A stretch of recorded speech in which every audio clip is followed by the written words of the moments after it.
परमेश्वर की महिमा हो। जय मसीह की। मेरे प्रिय भाई बहनों, हम एक ऐसे वचन की सच्चाई जानेंगे बाइबल की पुस्तक में से जो अति महत्वपूर्ण है। बाइबल की हर एक वचन महत्वपूर्ण है, लेकिन इस वचन के लिए जिसकी सच्चाई हम जानेंगे, मैं इसलिए महत्वपूर्ण कह रहा हूं क्योंकि इस वचन को बहुत अधिक क्लेम किया जाता है। मेरे प्रिय भाई बहनों, चलिए पहले हम उस वचन को देख लेते हैं जो हमें मिलेगा भजन संहिता की पुस्तक 126 अध्याय उसका 6 वचन। यहाँ लिखा है बड़े ध्यान से, चाहे बोने वाला बीज लेकर रोता हुआ चला जाए, परंतु वह फिर पुलियां लिए जय जयकार करता हुआ निश्चय लौट आएगा। आमीन, हालेलुया।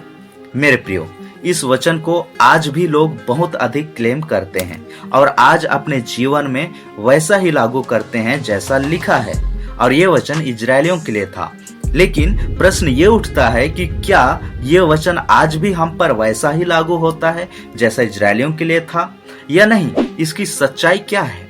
मेरे प्रिय भाई बहनों, हम किसी बात या चीज पर अपने विचार या मान्यता के अनुसार विश्वास करते हैं, तो क्या उसका वैसा ही होना जरूरी है? क्या वैसा ही सच है? क्या हमें सिर्फ विश्वास की ही बात करके मानना और चलना चाहिए, या जांच पड़ताल करके सत्य को प्रमाण के साथ जानकर मजबूती के साथ विश्वास की रखवाली करके आगे बढ़ना चाहिए? मेरे प्रियो, चलिए हम कुछ वीडियो क्लिप देख लेते हैं।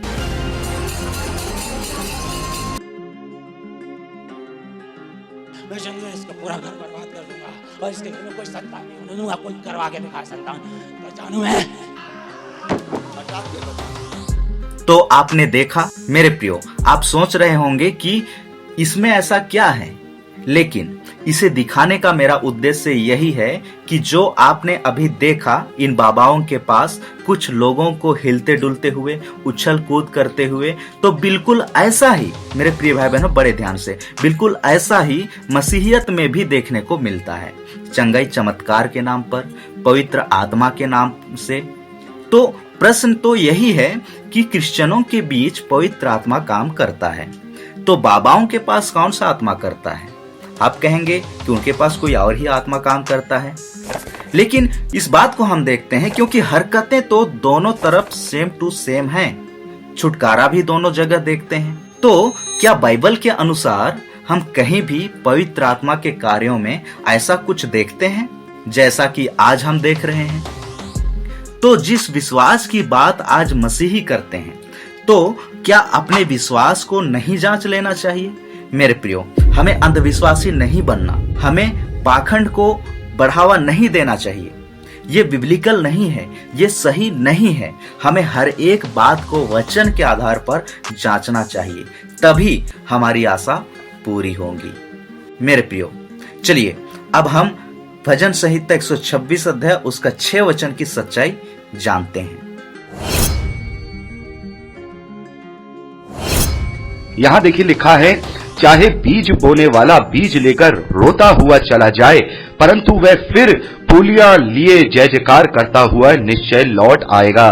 तो मेरे प्यारे भाई बहनों, ये जो भजन है ये ऐसे लोगों के लिए प्रार्थना की जा रही है जो लोग बंधुआई में हैं और जो लोग दूसरे राजा के अंडर में दूसरी जगह दूसरी भूमि पर रह रहे हैं। तो उनके लिए ये कहा जा रहा है कि चाहे बोने वाला बीज लेकर रोता हुआ चले। यानी बीज क्या है यहाँ पर बीज मेरे प्यारे भाई बहनों, ये विश्वास का बीज है। ये विश्वास का बीज है। यहाँ पर इस प्रार्थना में, इस भजन में भजनकार कह रहे हैं कि जो बीज लेने वाला है, जो बीज लेकर चल रहा है, जो विश्वास लेकर के चल रहा है, जो विश्वास में प्रबल है, यदि वो रोता हुआ भी अपने इस जीवन को जिएगा। यहां पर जो कहने का तात्पर्य है वो ये है कि जिससे विश्वास है, अपने परमेश्वर यहोवा पर भरोसा है, वो उसे उस विश्वास के द्वारा वापस अपने देश में लौटा ले आएगा। जैसे यहां लिखा है कि पुलियां लिए हुए जय जयकार करता हुआ। पुलियां मतलब जैसे कि बालियां जिसे बोलते हैं ना, अन्न की बालियां। जब हम बीज डालते हैं तो उसमें फसल होती है और खेत में अनाज की जो बालियां होती है उसका जो पूला होता है, एक बंडल होता है, उसे पूलिया कहा जाता है। तो विश्वास का बीज लेकर के जो लोग बंधुआई में रह रहे हैं, उस बीज से परमेश्वर उन्हें उस विश्वास के द्वारा वापस आनंद के साथ वापस ले आएगा। लेकिन मसीही विश्वासी जीवन में यह वचन बहुत बड़ा मायने, एक महत्वपूर्ण मायना रखता है कि यदि हमारे जीवन के अंदर, हमारे इस मसीही जीवन के अंदर, जो इस दुनियावी जीवन में हम जी रहे हैं, यदि तकलीफें, क्लेशें, विपत्तियां, परेशानियां सारी हैं, चंगाइयां नहीं है, परेशानियां हैं, लेकिन फिर भी अगर हम बीज लेकर के चल रहे हैं, यदि हम विश्वास का बीज अपने अंदर लेकर के चल रहे हैं, तो वो विश्वास का बीज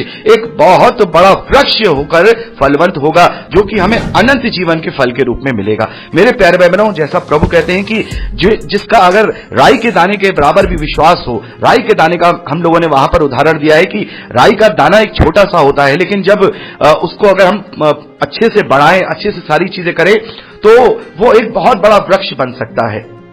तो अगर हम अपने विश्वास को दृढ़ रखें, अपने बीज को लेकर के चलते रहें, उसको अपने धीरज की भूमि में बो दें, तो वो बीज फलवंत होगा एक बड़े वृक्ष के समान, और हम उस बीज का जो प्रतिफल है, उसकी पूलियां लिए हुए अनंत जीवन में प्रवेश करने पाएंगे। तो इस वचन को हमें इस प्रकार से अपने जीवन में लेना है। इन वचनों के द्वारा प्रभु आंखें खोले और पवित्र आत्मा अपने वचन में बढ़ाए। Praise the Lord.